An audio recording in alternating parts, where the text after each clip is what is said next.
It's a sincere pleasure to be hosting a keynote address and discussion, with the emphasis on discussion, on a topic that is very important to Texas Tech at its point in development in terms of being a Hispanic serving institution.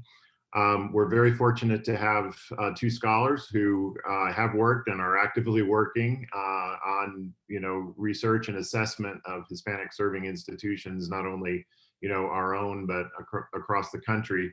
And they're going to be discussing best practices of successful Hispanic serving institutions, and then we'll have a discussion. So you can participate in the discussion by, hailing our attention, with video, or posting questions and comments in the chat. So it's a pleasure to introduce Jessie Perez Mendez, who is the Dean of the College of Education and also an Associate Professor in the College of Education, Lucy Arellano, and we'll turn it over to them. Thank you so much.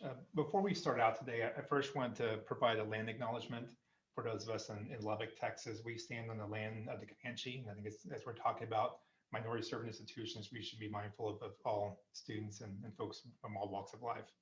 Also, just wanted to recognize the pain and the strength of our communities of color this past week with the trial that was happening in Minneapolis. I know, as far as just want to acknowledge, what some of you might be going through and trying to make sense of it all going forward. It seems like there's a lot of work remaining to be done. And I think as far as hopefully our conversations, the conversations that have happened today and this entire event will help us kind of address some of the needs of these communities going forward. First off, is the very gracious introduction. My name is Jessie Perez Mendez. I'm happy to not only be a dean here in the College of Education, but I'm also an alum. I'm not going to tell you what year I got my master's in, but I'll just say that Chumbawamba was still popular, and so. But I wanted to turn the helm over to my distinguished colleague, and for her to introduce herself. Good afternoon. I appreciate the honor of being invited into this space with some very important conversations happening today. My name is Lucy Arellano. I am an associate professor in the higher education programs under the College of Education. I'm in my first year at Texas Tech, not in my first year in the game, but in my first year at Texas Tech, and delving deep into what Texas culture means and is. And so I'm looking forward to this and further conversations. Thank you.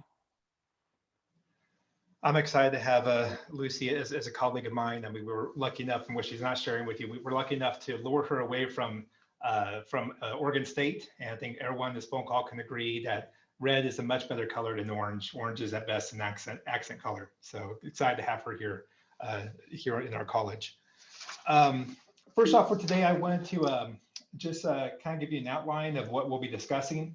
I think as a dean, as an administrator, I think context is always important. So we'll talk about the historical context of HSIs, and there goes my light. As far as of HSIs, and we'll provide some broad context there. We'll also introduce as far as a typology of HSIs offered by Gina Gonzalez in the 2017 article. Also give you some context on Latinx students overall, Latinx faculty, and also contextualize this within the state of Texas. And then, of course, getting to next steps. We're going to try to get through this as quickly as possible because we want to get to the most important part of this presentation, and that's the dialogue between everybody that has found time to participate. So first off, as far as just want to kind of share, there's different types of minority serving institutions as we discuss this. And I just wanted to provide just kind of a very broad landscape. Of course, there's Hispanic, there's a historically Black in colleges and universities, and those are, to be an HBCU, you had to be a college or university, must have been established before 1964. And as far as have a mission to educate African Americans, there are currently over 100 HBCUs in the country, and they award nearly 18% of bachelor degrees to African American students, and they make less than 3% of degree granting post-secondary schools. There's also Asian American and Pacific Islander institutions, and they're a unique group in this group. They represent 19 that receive federal funding from the U.S. government, and that to qualify as one of these institutions, at least 10% of your undergraduate enrollment must be, you know, Asian or Pacific Islander to be considered this type of institution. There's tribal institutions. They must have at least 10% of enrolled undergraduate students identifying as Native American. There are currently 32 tribal colleges and universities in the country, and they're basically situated in the south and southwest part of our country overall. And of course, there's 8 Hispanic serving institutions. And to qualify as an Hispanic serving institution, you need to have at least 25% of full-time Hispanic undergraduates attend your institution, and 50% of your students must come from families below the poverty line. You know, and so it's also to, you know, Hispanic serving institutions more or less are former predominantly white institutions that have qualified for HSI status. So I think that's really a very important distinction to draw, and we'll hit that again throughout this presentation. Just give you sort of a history of what got us to where we were. You know, I think most people look at the Higher Education Act of 1992 as the start point, and they accredit HICU as the Hispanic Association of Colleges and Universities as the epicenter for the HSI conversation. But the conversation to establish HSI started well before 1992. It started during the Carter years in 1978, and it was supported by, that conversation was funded by an organization called HHEC, which is the Hispanic Higher Education Coalition. And this was literally, you know, a group of advocacy groups such as MALDEF, LULAC, and others coming together to influence Congress as they looked at authorizing the Higher Education Act of 1965 under the Johnson administration. They were the ones holding this banner until 1986, and that's when HACU took over. And in between this time, there was a conversation as to what constituted a Hispanic serving institution. At first, the conversation centered around the 20% threshold of full-time students of Hispanic heritage. And that also ballooned. There was also conversation about maybe it should be 40 or 30%. So when they authorized the Higher Education Act of 1992, they settled on 25% going forward, and it's remained that ever since. In the state of Texas, it's important to understand that, you know, Texas right now has over 100 Hispanic serving institutions. And so, and this includes both 4-year institutions like Texas Tech, but also 2-year institutions, you know, anywhere from Long Star College to Tarrant Community College to Dallas College across the board. There's also 41 emerging HSIs, and that's a relatively new term overall. And these are institutions that comprise of anywhere from 14 to 24%, or 15 to 24% Hispanic population among your full-time undergraduates. And so that's, you know, that's if you go back and, you know, if you have time to look at the Excellencia in Education, their website, they track the number of emerging HSIs as well. So if you see that small little e and then HSI capitalized, that's what that small little e stands for going forward.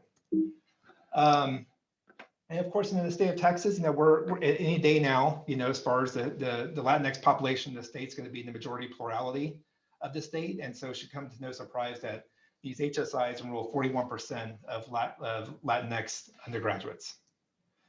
It's also important that we kind of take a look, you know, not all HSIs are built the same across the country. And I think there's a very useful article that was produced by Gina Garcia, where she looks at, it's a case study where she looks at an institution and she asks members of this institution what are the different elements that make an HSI an HSI. And she identified 6 different elements, and that is graduation rates, enrollment into graduate college, employment after college, community engagement, positive campus climate, and support programs. And looking at these 3 types of different elements, she developed 4 different typologies here. And that is, I'll just run over these really quickly, and that is Latinx enrolling institutions. And these are institutions that simply enroll a minimum of 25% of Latinx students, but do not produce an equitable number of legitimized outcomes, those 6 outcomes, for Latinx students, and does not have an organizational culture for supporting Latinxs on campus. So that's that's the lower left-hand side of your screen. There's also Latinx producing institutions, enrolls a minimum of 25% Latinx student population, and they produce a significant, if not equitable, number of legitimized outcomes for Latinx students, despite the lack of culture for supporting Latinx students. The third one is Latinx enhancing institutions, enroll 25% Latinx students, and enacting a culture that enhances educational experiences of Latinx students, but not producing an equitable number of outcomes for Latinx students.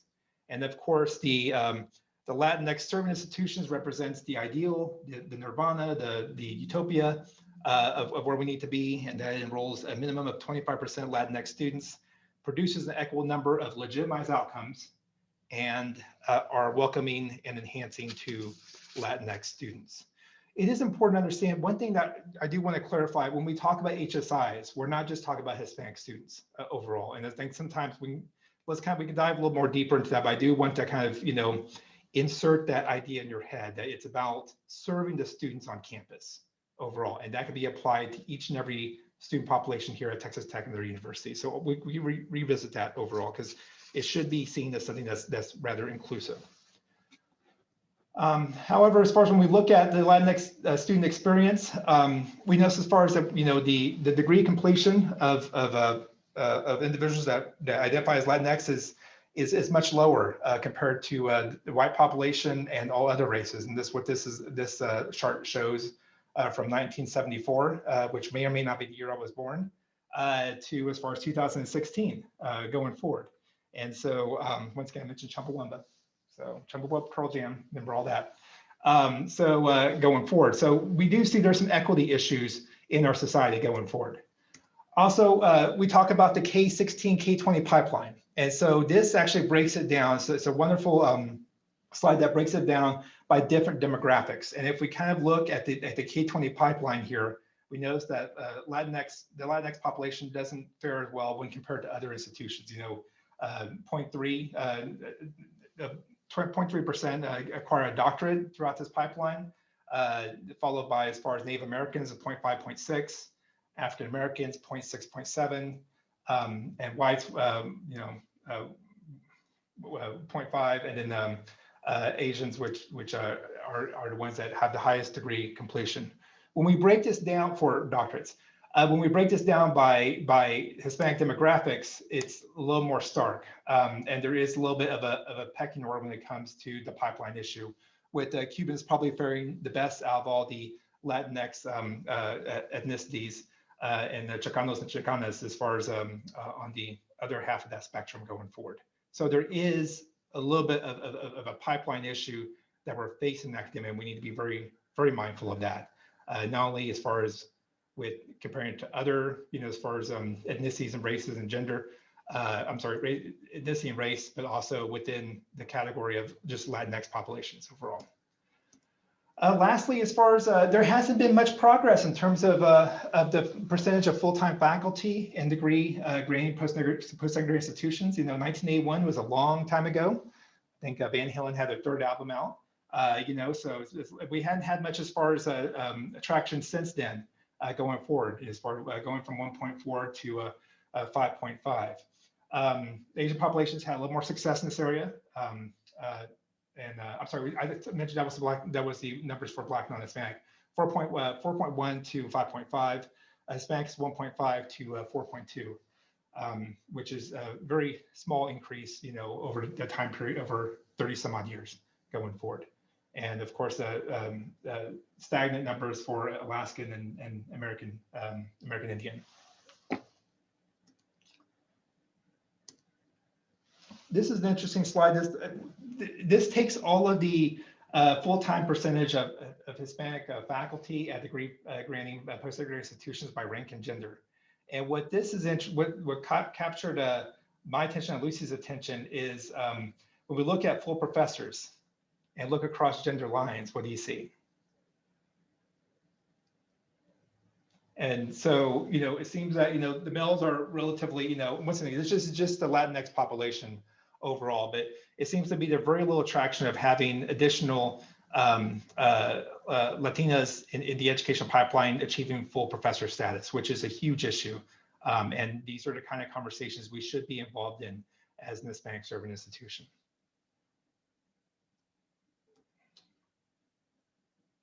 Of course, we see here the lecturers and other faculty. And the other thing is just to point out in this, as they're kind of perusing these numbers, it's also, this is a very inclusive group. So this is both four-year institutions and two-year institutions.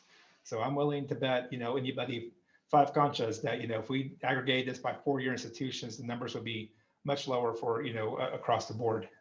We probably have a higher percentage of instructors and lecturers and other faculty. And with that, I'll pass along to my distinguished colleague, Lucy. Thank you, Dean Mendez. So what the Dean has set up for us is sort of the largest scope, and now we're drilling down. So we went from the nation to thinking about students and faculty. Now we're zooming into the state of Texas. So what does it look like when we're zooming now down into the state of Texas? What are the numbers? I'm trying to click, but Dean, if you get the next slide. Oh, sorry, I'm so sorry. That's my fault. There we go. And so when we look at what's happening in the state of Texas, the graphic here, it represents those public high school graduate students.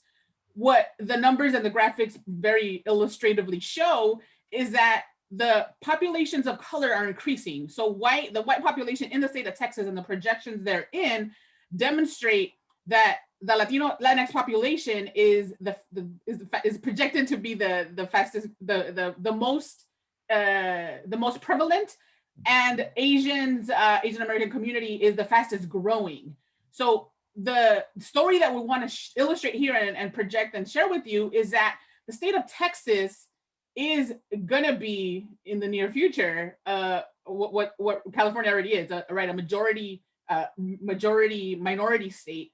And the future, here's another projection of it, is what does that look like for the next slide, is what does that look like in terms of raw numbers? So this is the actual in millions, I believe, yes, the numbers of population projections by race and ethnicity in Texas projected out to 2030. And I believe in 2022, in a couple of years, or next year either, next year, that's where this intersection is going to happen, where there will be more Latinx population individuals in the state of Texas than there are white individuals. And so that's, again, it's coming, right? Like, and I don't say that, I say that a little tongue in cheek, because it does instill fear in some, right? Like, oh my God, what's going to happen to the state of Texas? But it's the reality of what our charge is as a state institution to serve the population that we're meant to serve. In the next slide, so we're in Texas right now. What's happening at Texas Tech University? And what I did is I crunched some numbers from iPads, and we're going to look at the composition of students by race and ethnicity, and then the graduation rates. So if we can jump to the next slide, just the first slide. So here is the percent of total enrollment on the left-hand side, broken out by race and ethnicity. So predominantly, white students are 54%. The Hispanic Latino population, and this is wording from iPads, right? This is not my wording. This is the Hispanic Latino wording from iPads at the federal level. There's 27% of these students at Texas Tech. Black or African American students, 6%. We have 3% Asian, Native Hawaiian, Pacific Islanders, and the rest, again, non-resident alien is 6%.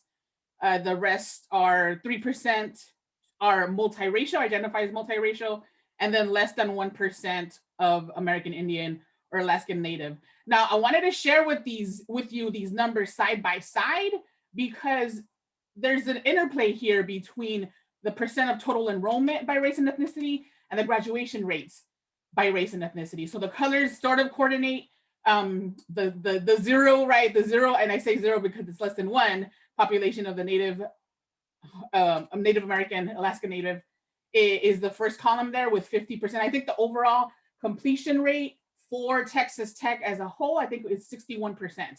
So I should have done a little line to demonstrate what's higher and what's lower. Now, as I look at other institutions, Texas Tech is actually not faring pretty off, because it seems like there's less of a gap, if you will, from the average. I've seen other institutions where the gap between Latinx student success rates and white students is like 20%, even with a similar composition. So I want to highlight that Texas Tech is doing okay.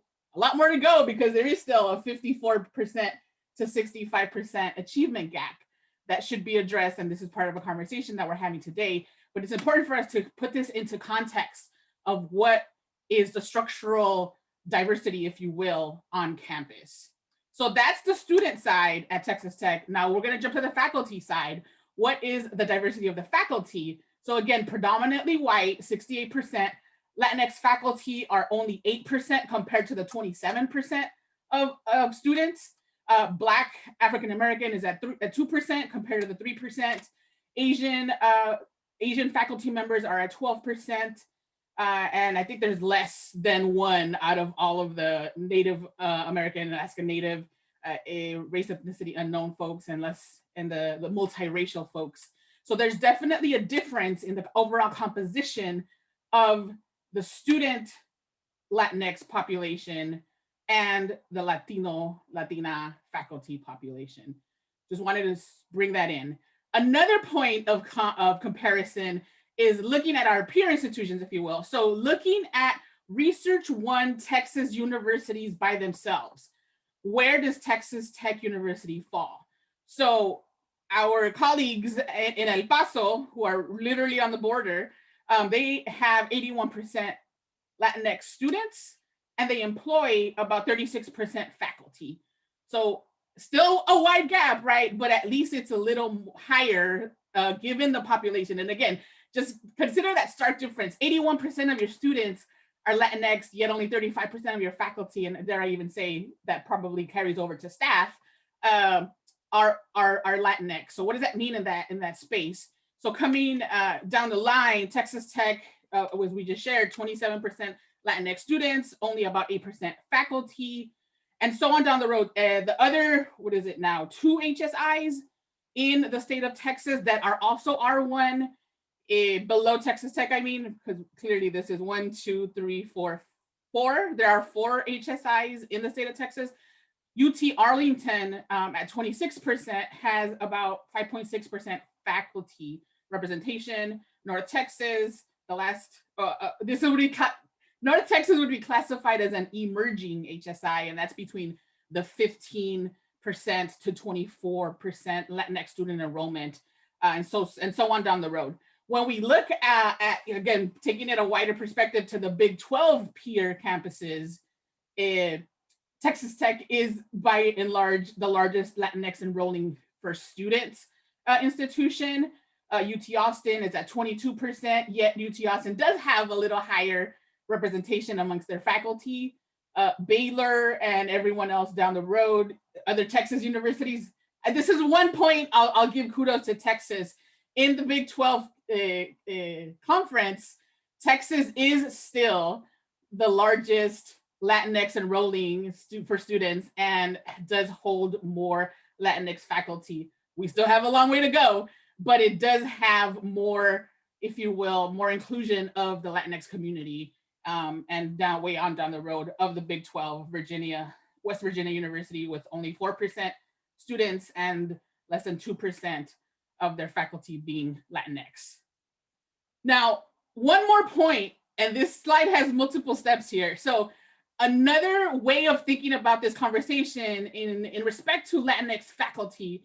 So a vital step, we've talked about the pipeline. Dean Mendez illustrated the pipeline of elementary school students to high school, to bachelor's, to master's, to doctorate. In that pipeline, we address the educational aspect, and we also address the faculty aspect, but there's that in between.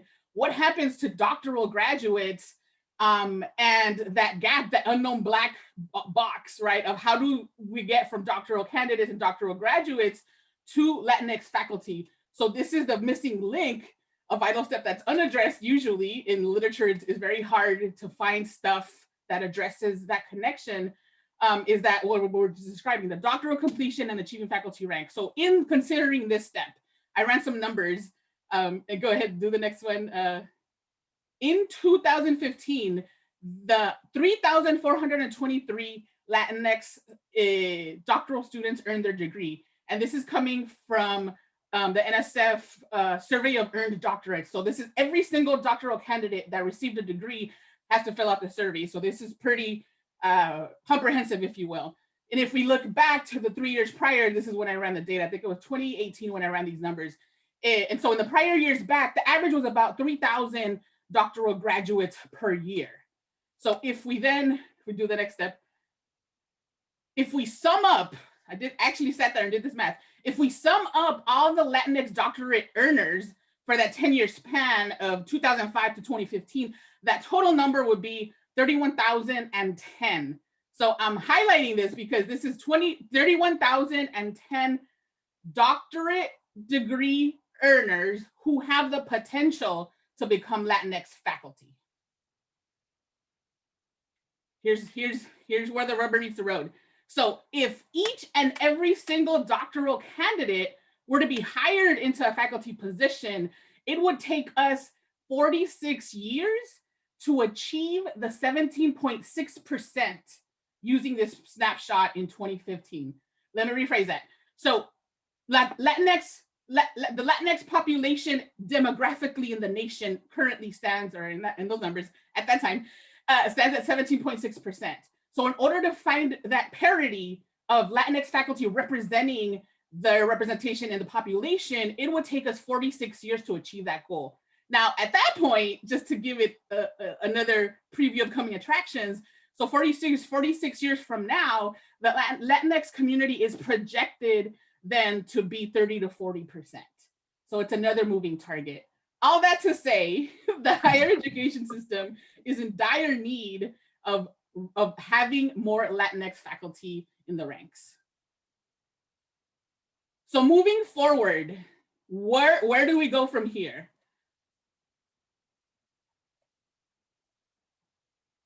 If nothing else, I want to, Dean, could you just back up twice? I just want to have the title, one more. Perfect. So if I don't want to cloud your mind yet, what I want to share here is, if nothing else, if you take nothing else from this conversation today, I want you to think about two things. You were charged to identify the best practices of what a Hispanic serving institution should be doing. If nothing else, these are the two things. One is, at the very least, function within an anti-racist paradigm. So I would say, recognize and actively work to dismantle white supremacy within higher education. My friend Gina Garcia, who wrote this awesome book here that I'll plug, it's Becoming Hispanic Serving Institutions, Opportunities for Colleges and Universities. Go out and grab it for further examples. But what she says here is, in order for us to move towards a truly Hispanic serving institution, we need an institution in all of its facets, administration, community, student, staff, and faculty. We need the institution to be grounded in justice, equity, and liberation. So that's point one. Point two is, as the dean already sort of put out there, our core and the reason why institutions exist, post-secondary institutions exist, is to serve students. So if you remember nothing else, center student success in all that we do. That's the magic of being a Hispanic serving institution. It's truly serving your students. So now what I want to jump into is, what does that look like for three segments of our institutional sort of population. So for students, being truly a Hispanic serving institution, for example, if we're going to center Texas Tech and sort of frame our discussion here, this means no gaps in student achievement across the various student groups. This means that a critical mass of students is enrolled, which we currently already have, right? The critical mass question is still out for the courts to decide, but 27% some would argue is a critical mass, to eradicate that tokenization and feeling like the only one, or feel like you have to be a representative for your group. Purposely creating spaces where students feel welcome, they feel a sense of belonging, feel validated, and also including several spaces around campus where students come together, such as cultural centers, in other spaces physically in the institution, academic programs offerings such as ethnic studies and Latinx studies, and I believe a group later this afternoon will talk a little bit about one of the initiatives happening currently at Tech, and having Latinx student organizations and other programs that serve this population being sufficiently resourced. What does this look like for the faculty? So for Latinx faculty, this means representation mirrors the student enrollment percentages, or if you want to take it a step further, mirror the population as a national demographic, even as a whole, right? So if we can't get at Texas Tech to the 27% of Latinx faculty, can we at least get to the 17% of Latinx faculty? Having all faculty practice culturally relevant pedagogies, and this is key for the diversity equity initiative, educational sort of moments, not necessarily, and I don't say DEI training is a different connotation, I say DEI education, so that we as faculty and other administrators can also embrace the vision of what truly a DEI environment would entail. Have the tenure promotion process recognize a lot of that unrecognized labor currently that our faculty of color and specifically Latinx faculty incur that normally is not counted towards the load or doesn't count as much as other things. Having your peers actively working towards creating an anti-racist university. One example of this would be our white colleagues that can also step up in meetings and represent Latinx student issues, not just leave it on the faculty of color or Latinx faculty to always call out those practices, those policies that need to be considered. There's also a strong network of Latinx faculty for them in a truly Hispanic serving institution. I remind us all that a Hispanic serving institution is not only for students, it also has to be a Hispanic serving institution for faculty, and having that be a part of retention that I'll get to in the next slide. But finally, also for, again, from the faculty perspective, ability to work within the Latinx community, and that community engagement is valued within the promotion tenure process, within like your workload processes. It's not something in addition to that you do on the side, that you do on top of, but something that is truly valued and integrated into your workload. So then switching gears back, bringing it back to what does this mean for administrators and campus leadership? What does a truly serving Hispanic institution mean? Again, endeavor to create an anti-racist institution, not only a non-racist institution, but an actual active anti-racist institution, and adjust your policies accordingly. For example, I was listening in earlier, there was a Puerto Rican, I think Veronica, Puerto Rican graduate student was telling us about her COVID struggles and how administrators at Texas Tech did not realize that Puerto Rico is a part of the US. And so she was being treated as an international student and navigating sort of the spaces they're in within an institution. So just keeping in mind and revisiting a lot of our policies and our practices within the institution, such as admissions, such as financial aid, such as these things that students have to navigate, that maybe either we educate our staff or we redo policies that address sort of this very specific need within the Latinx community. So be purposeful also in hiring more Latinx staff and faculty and retain them. Lure them here, great, you've hired them, that's the first step, but retain them. Just as you actively retain students, you also need to retain your faculty.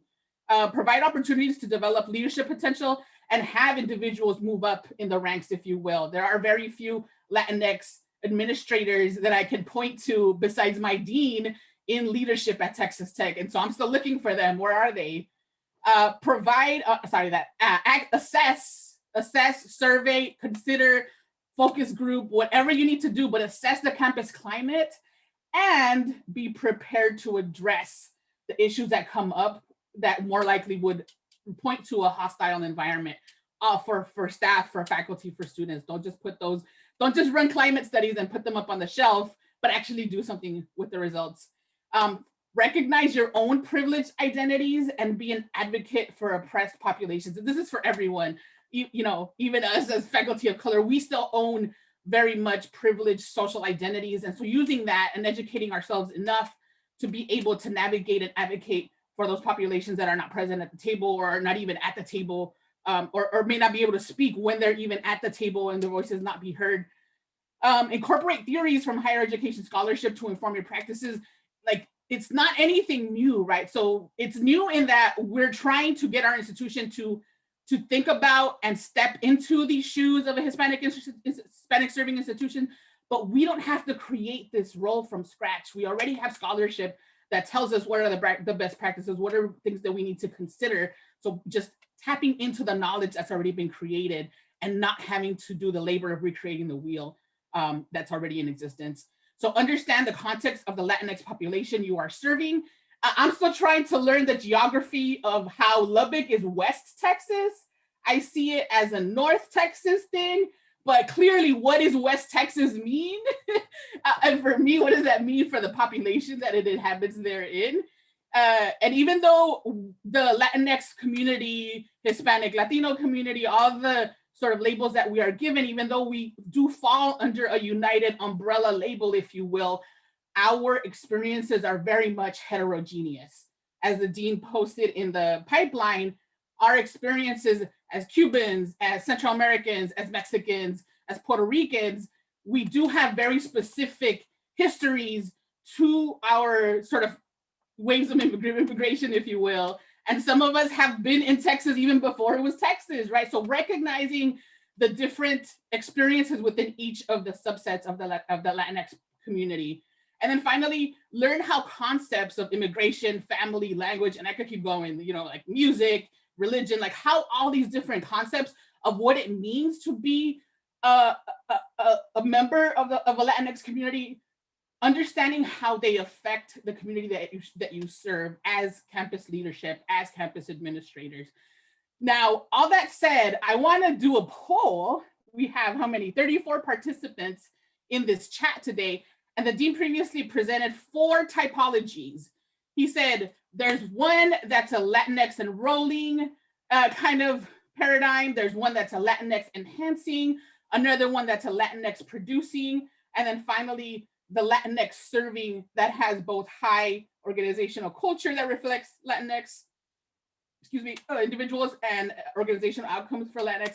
So the poll, and I'm gonna ask Gabriel if you can release the poll now, is we wanna ask you, where do you think Texas Tech University stands in these 4 dimensions? We'll have a couple of seconds for that to come through.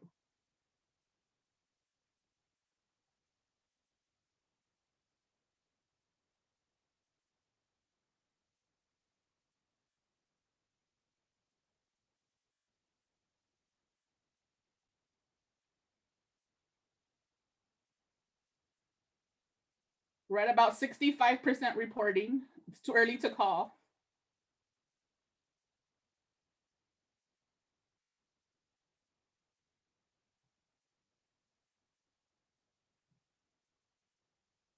Give it a couple more seconds.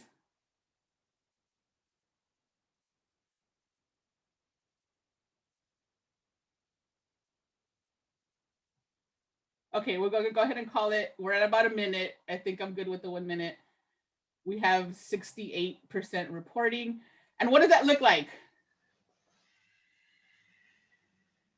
The majority of you assert that we are only, Texas Tech is only at the Latinx enrolling stage, which I would argue is about right, with the low levels of both organizational outcomes and organizational culture that reflects and serves a Latinx population. So thank you for participating in that poll.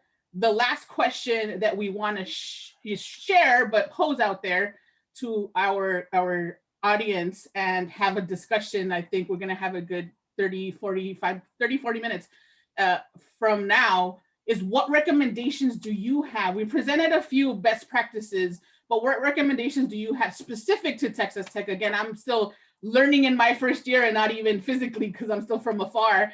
But what does it mean? What from your sphere of influence and from your positionality within tech, what recommendations do you have for us truly becoming and embodying a Hispanic serving institution, keeping into consideration the many facets of student, staff, faculty, administrators, leadership, policy, practice, research, right? This is from multiple angles, the HSI factor, and really serving Latinx students comes from multiple reasons. So we're happy to hear, and I'll turn over the mic to our moderator, who's graciously gonna answer all of these questions for us. Good afternoon, everyone. My apologies, I had the wrong time in my mind, so, but I got in right before Dean Mendez started, so I heard the whole presentation. So I think what we can do is we can open the floor to answer this question, right, of what recommendations do we have? If you want to unmute yourself, or if you want to, Zoom has a raise the hand function, right? That may be an easy way too, and I can just, I will call on people if you want to do it that way.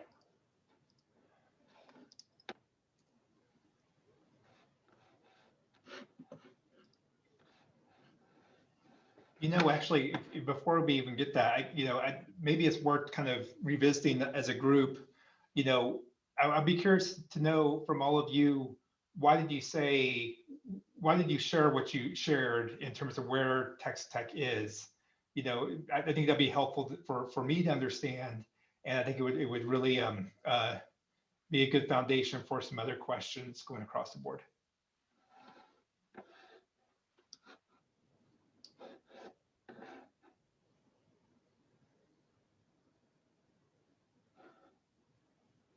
People want to be shy. You mean from the poll? Yes, the 4 different typologies overall. 65% of you guys, of you all, sorry, I mean be gendered, said as far as this was Latinx enrolling. I'm just kind of curious, where do you see, you know, why did you think that? And then maybe I could lead the question as far as what do we need to work on overall as a community? Well, I selected that. I was with the 65%. And I just feel like we've got the designation, but we really need to have more discussions like this one. The main motivation for organizing this, you know, to talk about where we are and where we need to be. And I really liked, you know, Dr. Arellano's point about this isn't just about the students. They're an important element of it, but you know, there's also faculty and staff that we need to consider as well. Thank you for sharing that, Ken. A reason I mentioned that we were a Latinx enrolling institution is that it's pretty clear we lack in pretty much every major area when it comes to servicing our Latino students. I mean, from academic programming to obviously spaces that, you know, they don't have. You know, I was in a meeting with our peer R1 HSI institutions, and it was quite embarrassing when it came to our turn to you know, list what we do in order to serve our Latino students. And so it's pretty clear that we need to start somewhere. We need the genuine backing and support from the administration. And that's when you see with schools like Texas A&M, who just developed a center for Latino students, and UT developing a department not too long ago. Those administrations, whether it's the college level or the university level, put money behind it. They put the money. They weren't necessarily waiting for outside grant funding. They were looking at, let's start within, and really made an effort to recruit also Latino faculty. So I think that's where we need the genuine support from administration, and we need to start with the basics, meaning spaces and academic curriculum, which we have started with Latino, Mexican American Latino Studies minor. But I mean, that's a small step, and we need to continue moving forward. It looks like Sarah has her hand up. Yes. Let me just lower my hand now so that I can let others go. In my opinion too, I think there's still many issues as a higher education institution to deal with as far as state mandates. And I'm speaking specifically about graduate programs.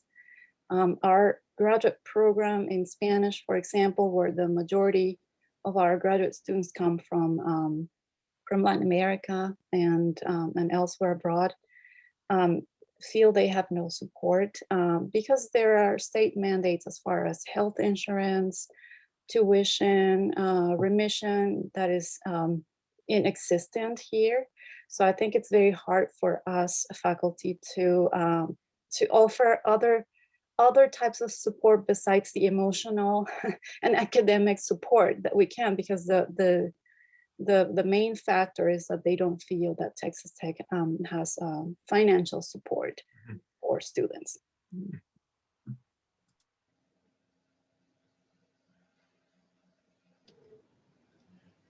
Other answers to why we picked Latinx enrolling? I don't see any other hands up.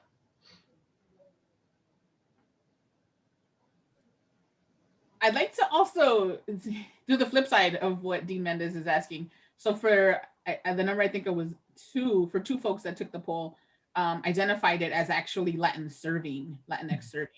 So I want to hear, and if I don't want to call anyone out, right? If you want to privately text it to me in the chat, I'm happy to share it. But I really want to hear the spectrum of where folks stand on our servingness, if you will.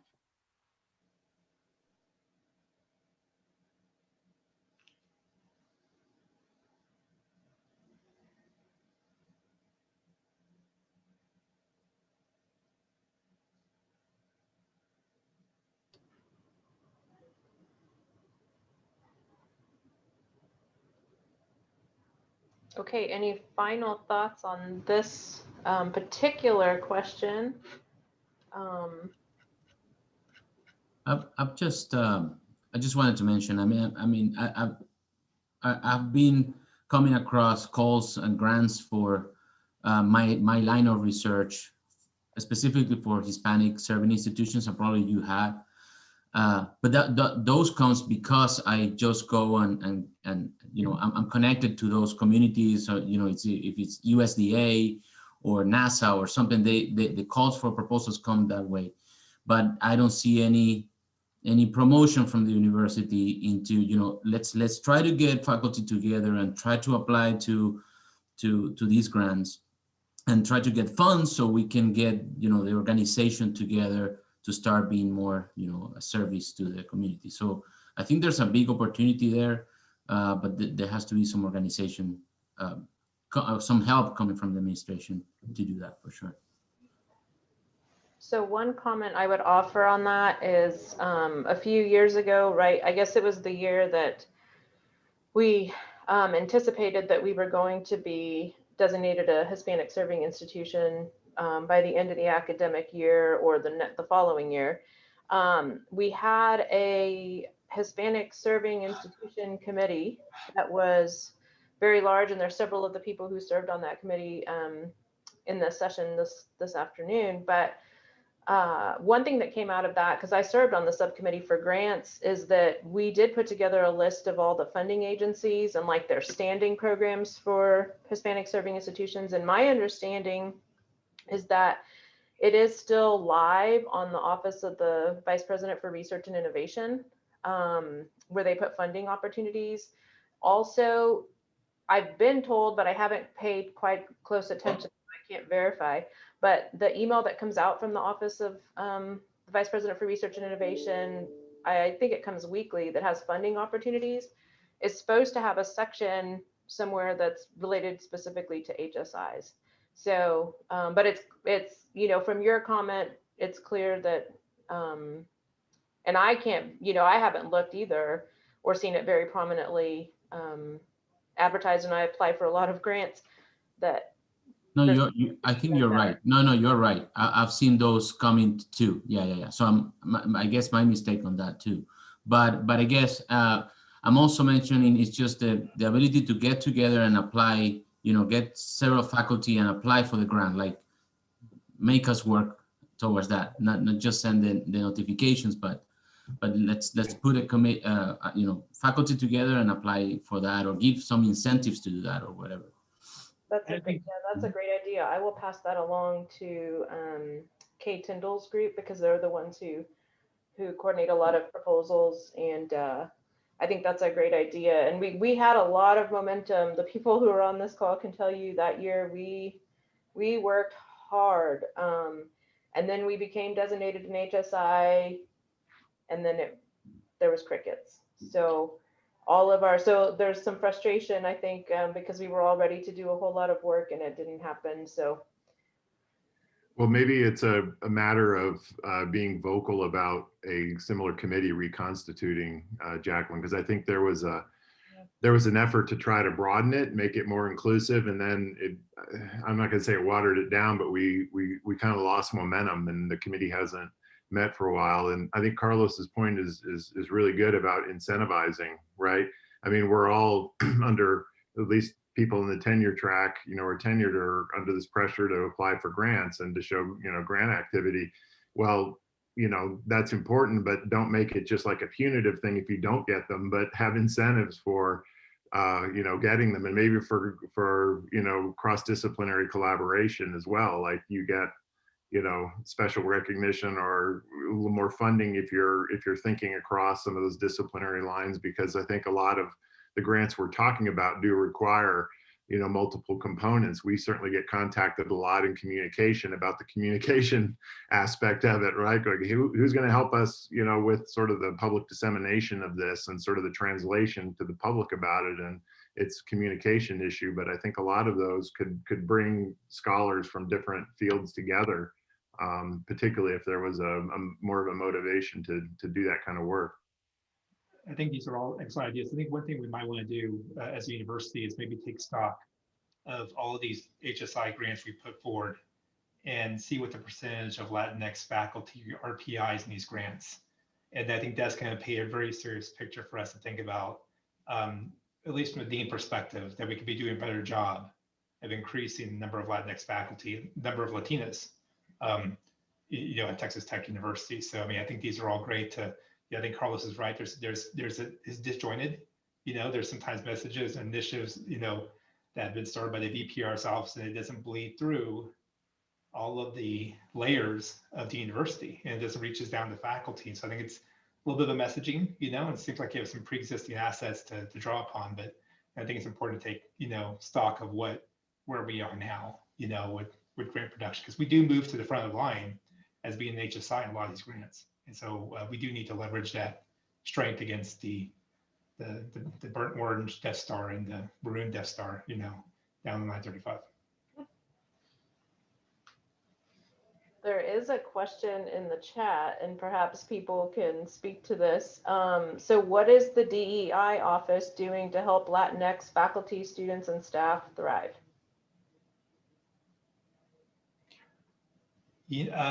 So I can't answer that question because I'm not in that office overall.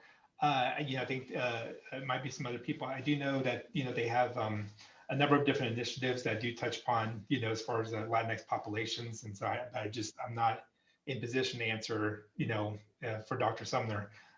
Overall, I know from a college perspective, I think, my focus is to make sure that our faculty and staff and administration reflect our students. And right now, I think after this year, the percentage of Latinx faculty is going to equal the number of the percentage of Latinx students that we have on campus.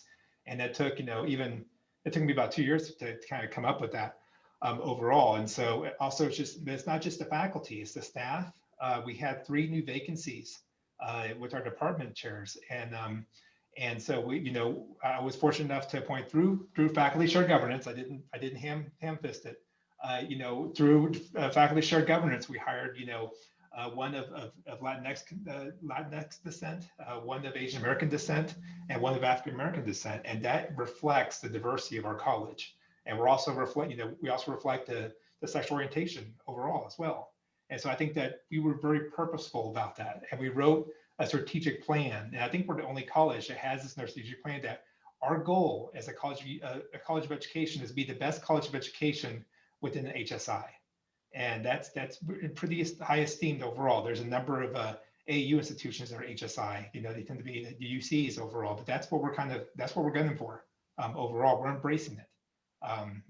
So that's how we're approaching it from the college perspective. But I certainly don't want to speak for Dr. Sumner as far as, but I do know they're doing work in this area. So.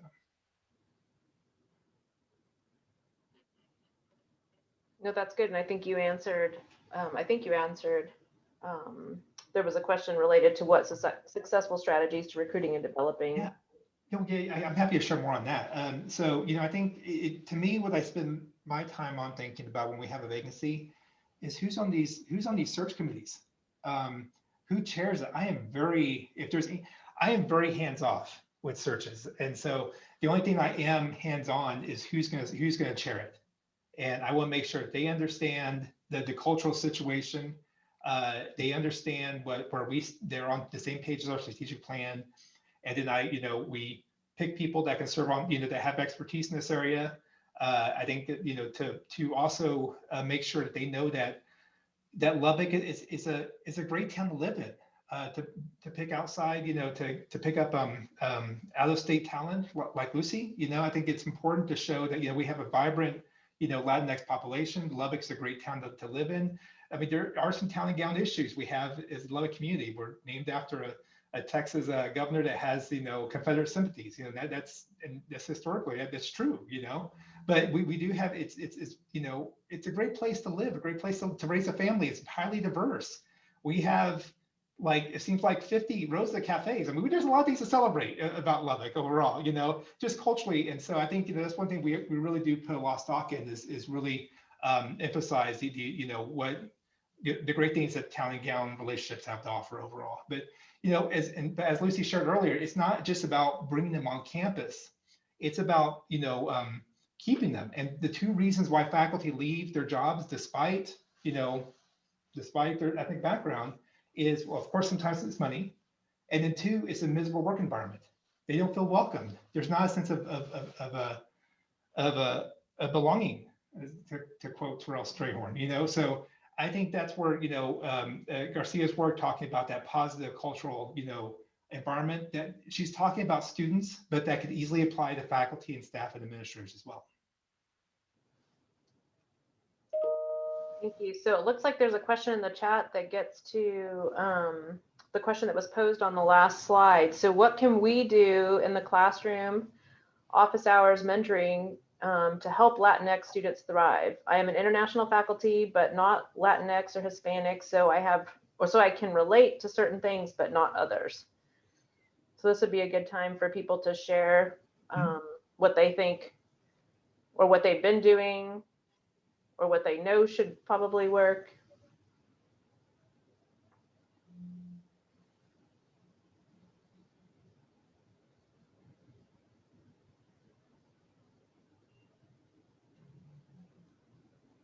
I know we've got some super talented, caring, empathetic faculty on this call. Please respond to Joanna's question.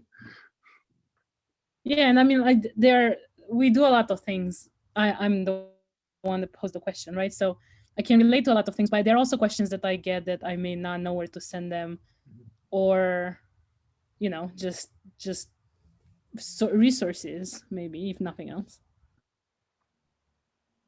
Well, I think that one of the things, at least I'm the student and faculty as well at the same time, some of the things that I'm trying to do in my class is trying to incorporate some cultural elements that are important for Hispanic and Latinx students. Sometimes I tend to see that the program should be more broad in cultural aspects, because there is a prevalence of material, or at least it's easy for us in many ways to relate with material that is very accessible for them, but it doesn't mean that it's really talking about its culture. So I think that is a plus that we can do as faculty, trying to provide some other examples. For instance, the class that I'm teaching, which is writing for feature films, I'm trying to include films that are not US, most of them, or US produced or Hollywood produced. And I'm trying to incorporate films from Latin America, from other cultures, so they can see the different ways in which that theory is applied and how it is not something just US based. At least that's what I'm trying to do.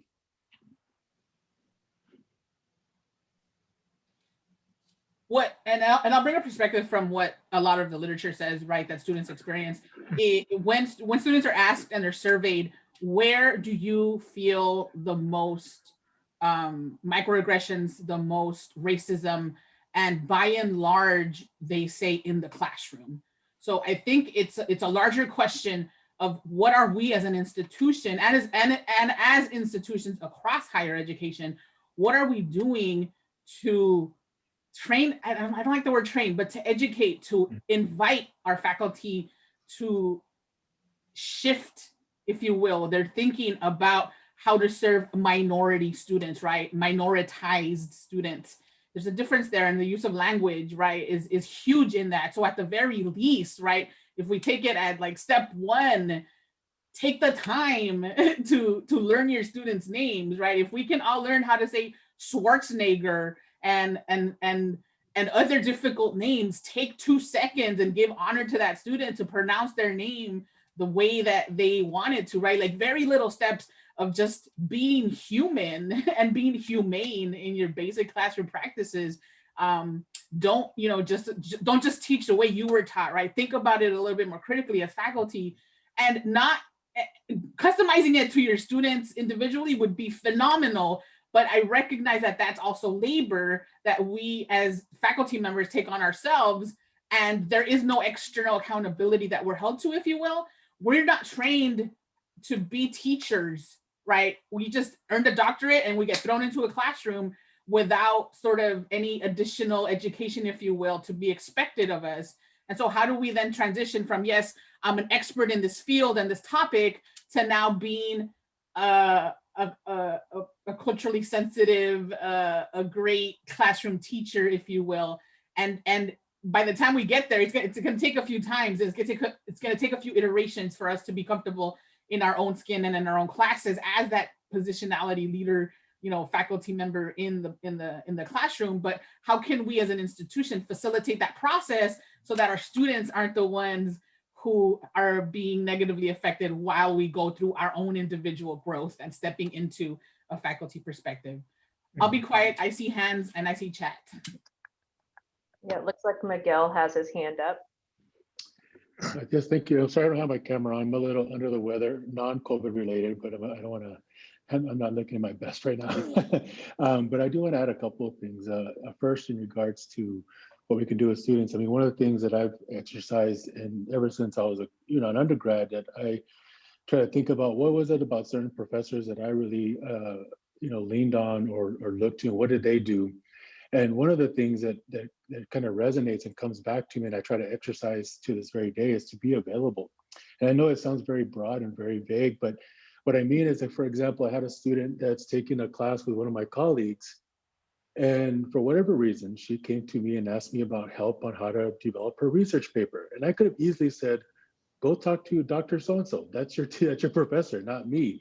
But instead of doing that, I tried to help her as much out of respect of my colleague. I didn't want to step on his or her toes, but in a way of just kind of, and then letting her know, if there's anything I can do, I will help you, or at least point you in the right direction, which I did. I pointed her to the Undergraduate Writing Center as another resource that she could utilize. And she had, even though her best friend worked for them, it didn't cross her mind to actually utilize that resource. So as we were talking about earlier, it's like, how can we, at the very least, serve as a way to point them in a direction that might be more helpful. In regards to the classroom, one of the things that I've done, and I know I've been utilized as well, is not to be afraid to lean on our colleagues. We all have colleagues that maybe can speak better to a certain topic than we can. And if we can have them do maybe a guest lecture or maybe be, anything like that, that may be also helpful, that, we're admitting our own shortcomings in this particular area, but we can also lean on our colleagues that say, hey, you're an expert in this, or you have experience in this. Would you mind, giving a short talk or maybe participating in our class discussion to talk about certain things? So I think that's one. Those are a couple of suggestions I would offer.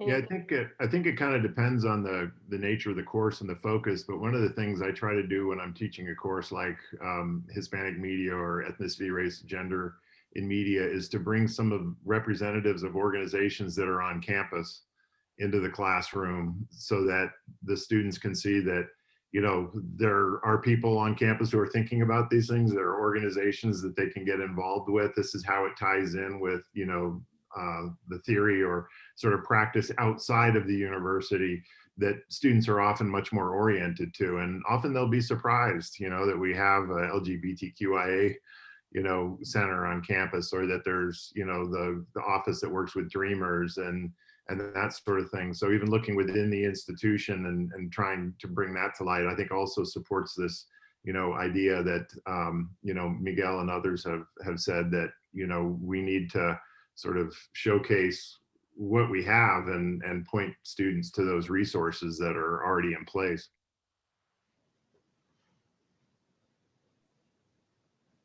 Great, thank you. Any last thoughts on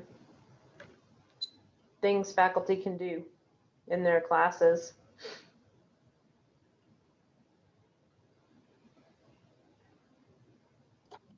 I might chip in. This is Zach Britson. I teach history. Mexican history is my area of specialization. And I've been working recently with a McNair scholar. So I would mention that as a program that's, targets Hispanic students with financial need at the undergraduate level. And so, if anyone isn't aware of that, it's a program that provides resources and then connects them with a faculty member across disciplines. And so I found that to be a wonderful opportunity to sort of cultivate a student, and I think would help sort of bridge that gap, right, of not only graduating with a BA, but then positioning themselves to be successful at the graduate level. And so I found that to be a pretty wonderful experience. So that's just one sort of simple research. There are undergraduate research scholars as well that doesn't carry that designation of targeting Hispanic students, but that's also, I've worked with students in that capacity as well. And those grew out of teaching students in the undergraduate classroom where they came in and I didn't know them, but then through that contact in the classroom, then we embarked on a more tailored research program that I think sort of helps propel them to the next level. If I may pose a question to the group, Madam Moderator, if I'm allowed. I'm curious, and this is, so part of it becoming and enveloping, accepting, embracing the Hispanic serving institution identity is hearing it from leadership. And so my question is, what is the narrative that leaders, administrators, anyone who's above your hierarchy or you're above your pay grade, however you want to kind of describe this, what is the messaging that you all are receiving in terms of TTU being an HSI? You're posing that to the group, right? Okay. Anybody have examples? I was like, I don't know that I want to answer that. Or it could be none either, right? So I'm new to the school. I mean, that's important to know. Like, I think if really we'd like to hear if you've heard it other than people just saying, we're an HSI. Some people don't even know. Right. There are faculty on this campus. I told them and they're like, what do you mean? I'm like, yeah, we achieved that a couple of years ago. I mean, yeah. So it'd be great to hear if people actually are hearing it from, besides Dean Mendez, right? Well, I'll even go a step further. I think administrators don't know what that means sometimes, Yeah. Several means people say, I was like, well, do you know? And I don't want to put them in like, well, what does that mean? I don't know, so, but I we just had a couple of provost candidates come in and they threw it in passing. I was like, well, do you know what that means? You're from, and so just, I think that's true. So. It looks like Leslie has her hand up. Hi, here, let me put my video on. There we go.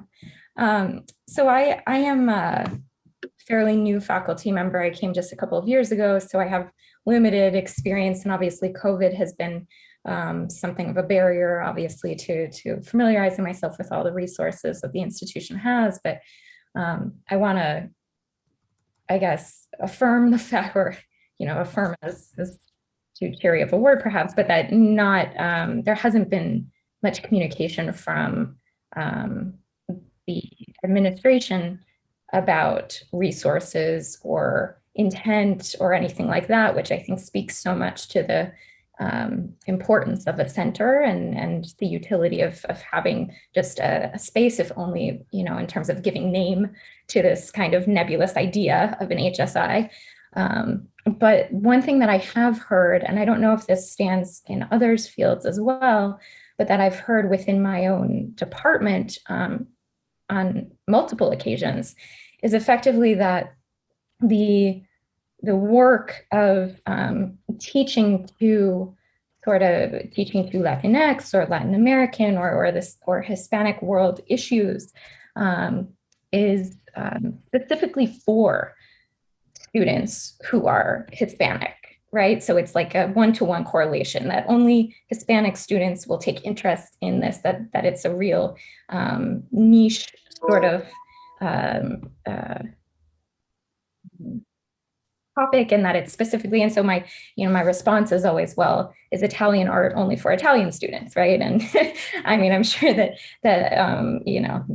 these are just conversations that we need to have more of in order to sort of help debunk those misconceptions and mythologies. But it is something that I have noticed at the institution, at least in my sort of pocket of the institution, that has taken hold a little bit, this idea that it's not actually serving all students, but that, we're specifically, like those of us faculty who work on these areas are specifically doing a service that meets the Hispanic serving institution kind of ethos, and that it's not necessarily part of this bigger, institutional conversation that, we can't have students from other areas taking interest necessarily. And so it's a double-edged sword, because obviously I want to make space for students who identify as Latinx and who, I want specifically to make those spaces, but I also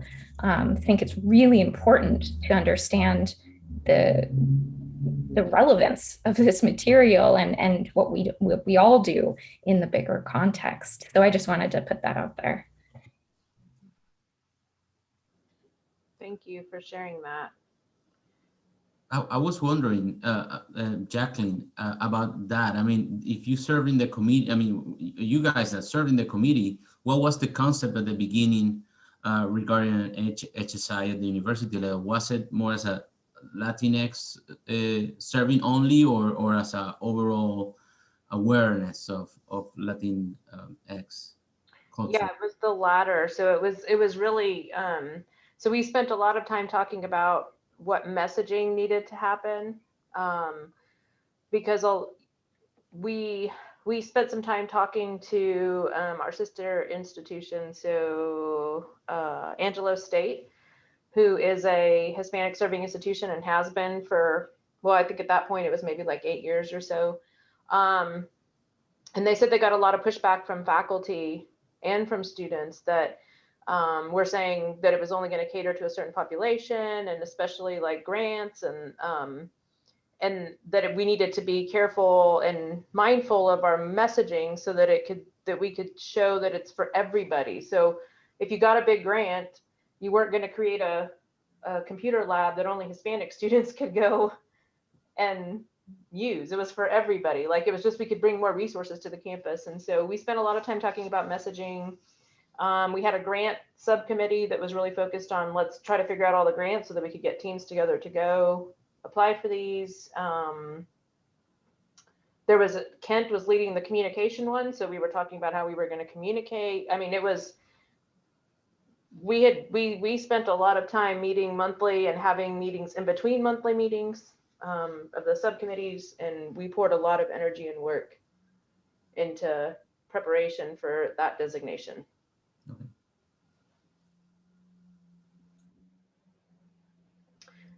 Was this session supposed to end at 1:45? Yes, right. We have a lot to say. Just as a quick follow-up to your response there, Jaclyn, I think if people think that there's enough interest in sort of Ganas, we could organize another session like this, not in the context of the symposium, but just to have another sort of follow-up forum after people have had some time to think about this. And with the objective of some concrete steps and actions that we might take toward moving towards some of these, goals and addressing some of these issues that have brought up is one issue. And then another is maybe it's time to sort of reconstitute a HSI committee on our own, or go back to the Division of DEI and say, hey, we really feel like we need this, and can we do it within the structure, and see how that office responds. But it seems to me like we do need to have a stronger organizational focus to be able to bring up these issues and address them. I agree with Jaclyn that we had some really good momentum on these different committees, and felt like we were making some progress when things started to slow down. And of course, it would have been very hard to sustain through the pandemic as well. But as we're moving out of it, let's think about getting that momentum back. Okay, if I could just 1 second, just kind of make a selfish plug for the College of Education, Carlos, and anybody else who's interested in research. The College of Education is a candy store of interdisciplinary work, and so if you want to partner with us on a grant, we got STEM people, we got literacy people, we got everybody, and then we have a critical mass of Latinx faculty and African American faculty. So we, like I said, we literally are a candy store overall, and we'd love to partner with you and other faculty that want to go after these NSF grants and may not know all the folks about town. So just please consider me as a co-conspirator moving forward, and so we just wanted to share that overall.